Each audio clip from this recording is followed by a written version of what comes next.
మరునాడు అక్క తన చెల్లెలిని చూచి, నిన్నటి రాత్రి నా తండ్రితో నేను శయనించితిని. ఈ రాత్రి అతనికి ద్రాక్షారసము త్రాగించిన తరువాత నీవు లోపలికి వెళ్ళి అతనితో శయనించుము.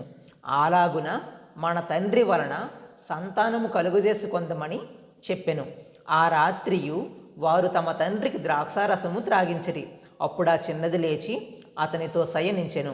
ఆమె ఎప్పుడు శయనించెనో ఎప్పుడు లేచిపోయెనో అతనికి తెలియలేదు.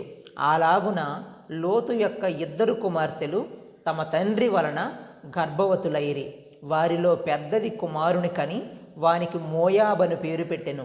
అతడు నేటి వరకు మోయాబీయులకు మూల పురుషుడుగా ఎంచబడెను. చిన్నది కూడా కుమారుని కని వానికి బెన్నమ్మి అను పేరు పెట్టెను. అతడు నేటి వరకు అమ్మోనీయులకు మూల పురుషుడుగా ఎంచబడెను. ఆదికాండము 20వ అధ్యాయము. అక్కడ నుండి అబ్రాహాము దక్షిణ దేశమునకు తరలిపోయి కాదేశుకును షూరుకును మధ్య ప్రదేశములో నివసించి గెరారులో కొన్నాళ్ళు ఉండెను. అప్పుడు అబ్రాహాము తన భార్య అయిన సారాను గూర్చి, ఈమె నా చెల్లెలని చెప్పెను గనుక గెరారు రాజైన అబీమెలెకు సారాను పిలిపించి తన ఇంట చేర్చుకొనెను. అయినను రాత్రివేళ దేవుడు స్వప్నమందు అబీమెలెకు నొద్దకు వచ్చి, నీవు నీ ఇంట చేర్చుకొనిన స్త్రీ ఒక పురుషునికి భార్య గనుక ఆమె నిమిత్తము నీవు చచ్చిన వాడవు సుమా అని చెప్పెను.